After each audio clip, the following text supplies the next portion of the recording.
Salut à vous, c'est Barbuche. Donc aujourd'hui je vais vous parler des disques durs SSD, donc les disques durs nouvelle génération. Donc tout ça c'est dû à un internaute qui m'a posé quelques questions sur les SSD, et donc je me suis dit tiens, je vais faire une vidéo rapide pour donner toutes les infos. Donc tout d'abord, n'hésitez pas à aller sur le site internet de ubuntu.fr, la version officielle mais française, sur les disques durs SSD.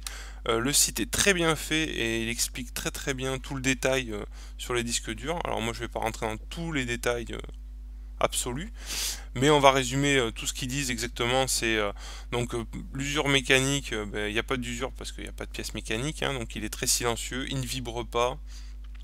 Il n'y a pas de fragmentation, oui, comme il n'y a pas de mécanisme, automatiquement pas de fragmentation. Bon, donc des très gros débits, on multiplie à peu près, je dirais, par 5 les performances d'un disque dur au moins, hein. Après tout dépend si vous avez le SATA 2 ou SATA 3, comme après il y a pas mal de petites versions qui diffèrent, mais néanmoins moi je sais que j'ai que du SATA 2 et rien que déjà en SATA 2 ça marche très bien. Donc j'imagine bien ceux qui ont du SATA 3 sur leur carte mère avec un disque dur SSD, il y a de quoi envoyer du bois comme on dit. Donc après bon, le plus gros point noir c'est le tarif, hein, relativement cher par rapport à la taille des disques durs, hein. Alors en moyenne un disque dur d'entrée de gamme en SSD c'est du on va dire 40-50 euros, hein, 60 Go à peu près, hein. Bon à peu près, hein, c'est très variable. Moi je sais que c'est un OCZ Agility 3 et je l'avais eu pour 50 euros je crois en promo. Bon, OCZ c'est une bonne marque, elle fonctionne bien, hein, mais au début elle est très galère à mettre en place parce que y a les mises à jour, il faut aller sur le site officiel chercher un fichier ISO pour faire un CD. Voilà, c'est tout un bordel sans nom, quoi. C'est assez chiant, donc franchement je suis pas le seul apparemment à avoir eu des problèmes pour le mettre en place, donc c'est assez chiant. J'ai essayé, moi j'ai fait des installs sur d'autres SSD et si la plupart des autres marques c'est beaucoup plus simple, ça marche de suite, quoi. Bon, j'ai jamais compris pourquoi les OCZ étaient aussi chiants, mais bon, c'est la petite parenthèse, hein. Après chacun achète ce qu'il a envie d'acheter. Voilà, bon pour résumer, voilà, les SSD, on gagne énormément en performance, c'est le but du jeu SSD, donc 60 Go principalement ça suffit pour un système d'exploitation pour faire tourner. Alors même quoi, Windows j'ai essayé un peu, c'est vrai que ça lui fait gagner du boost aussi, hein. Il n'y a pas photo, hein. Faut maintenant, si on peut utiliser des SSD, il faut parce que c'est vraiment très efficace. Donc sur cette page Ubuntu qui parle des SSD, donc n'hésitez pas à la lire parce que vraiment il y a pas mal d'infos, tout ça. Donc surtout bon, nous ce qui nous intéressait c'est les commandes de trim. Donc pour résumer, c'est la commande qui permet de gérer le PC, quoi, le SSD de manière à ce qu'il utilise tout l'espace du disque dur SSD pour ne pas faire des usures prononcées de certaines parties, pour pas que votre SSD il s'use beaucoup trop rapidement. Donc ça permet d'allonger la vie de ce disque dur.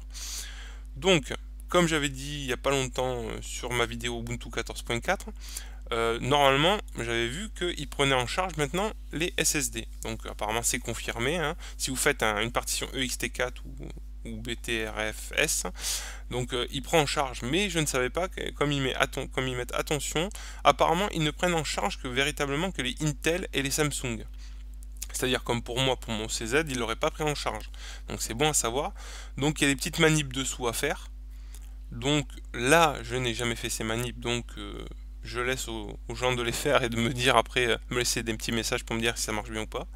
Normalement, il n'y a pas de raison vu que c'est sur le site officiel, hein. Après cette petite manip, on verra après, c'est pour vérifier si votre SSD est bien pris en charge. Donc ça, on le fera en dernier. Et moi, je vais vous montrer la manip manuelle classique qui était utilisée jusqu'ici, hein, donc trim à la volée. Donc il faut éditer le fichier qui se trouve dans ETC et qui s'appelle fstab. Donc pour ça, il faut un terminal. Donc on ouvre un petit terminal, voilà, toc. Alors on copie, bon moi j'utilise que sudo, moi. Sudo j'édite, voilà, là je fais un copier. Voilà, je retourne sur ma console. Donc là, un petit coller, donc sudo j'édite, ça c'est pour ceux qui utilisent Ubuntu. Linux Mint Cinnamon aussi, je crois que c'est Gedit aussi, l'éditeur de fichiers, mais bon, à vérifier. Je sais plus exactement, ça fait un petit moment que je l'ai pas utilisé. Et ensuite, on va revenir en arrière. Par contre, moi, ceux qui utilisent Kubuntu ou du KDE en général, c'est Kate, ça s'appelle le lecteur de fichiers. Voilà. K-A-T-E. Voilà. On lance. Il vous demande automatiquement le mot de passe. Donc là, vous le tapez. Alors, pour info, il écrit jamais rien quand vous tapez votre mot de passe, hein, ça c'est automatique, hein, donc n'ayez pas peur quand vous tapez votre mot de passe que ça n'affiche rien, c'est normal. Donc voilà, ça m'a ouvert dans mon éditeur de fichiers mon fichier fstab. Donc comme vous voyez, j'ai ma ligne, la première, celle-ci, là, cette ligne-là, ext4, c'est ma ligne de mon SSD. Et quand vous lancez donc sur ce fichier, normalement, vous avez cette partie qui n'y est pas. Voilà. Donc ça, il faut absolument le rajouter, juste devant error. Vous rajoutez noatime et discard, comme ça. Donc c'est marqué hein, sur le site Ubuntu, il n'y a pas de... Hein, si vous allez, voilà, il vous le marque, noatime et discard. Ça vous permet donc d'enclencher le trim et aussi noatime, je crois que c'est, je ne sais plus exactement, mais je crois que c'est pour réduire les écritures et tout ce qui s'ensuit, quoi. C'est pour vraiment économiser aussi l'usure du SSD. Voilà, donc ça c'est la première chose. Et quand vous avez fait cette manip, logiquement, le trim est pris en charge. Alors, ce que je vous disais juste avant, donc cette ligne-là, ici, voilà. Celle-là, pareil, on va la copier. Et donc, sur la console, il faut faire exactement la même chose. Alors, je vais me rouvrir parce que je sais pas, il y a une petite faille. Donc voilà, ça. Et maintenant, si je fais ça, je lance donc cette ligne, c'est sudo hdparm. Alors je vais pas tout vous lire, mais c'est pour vérifier si votre trim marche. Donc hop, on clique sur entrée, il va me redemander mon mot de passe bien sûr. Donc voilà. Voilà. Hop, et là il me dit dataset manager trim supported. Donc ça veut dire qu'il supporte bien l'option trim. Donc il n'y a pas de souci pour mon disque dur, elle est bien supportée, bien enclenchée. Donc mon disque dur est protégé et va être mieux géré pour l'usure. Voilà, donc automatiquement, n'hésitez pas à faire ces manips hein, pour vérifier quand même, on sait jamais. Voilà, donc grosso modo, moi je crois avoir fait le tour pour vous dire comment l'enclencher manuellement. Hein. C'est pas très compliqué, vous voyez, hein, il suffit juste d'éditer ce fichier là, fstab, et de rajouter donc noatime discard. Et logiquement, après quand vous enregistrez bien sûr, hein, avant de le fermer, et logiquement, tout fonctionne correctement. Pour la preuve, moi ça marche très très bien.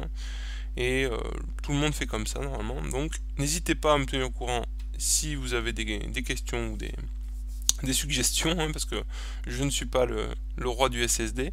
Mais dans tous les cas, si ça a pu vous aider pour enclencher ce mode trim, ça sera toujours ça de gagner. Voilà, donc dans tous les cas, ben, je vais vous laisser sur ces dernières paroles. J'espère que ça vous a plu, et puis n'hésitez pas à revenir, et puis à la prochaine. Allez, ciao. Allez, au lit.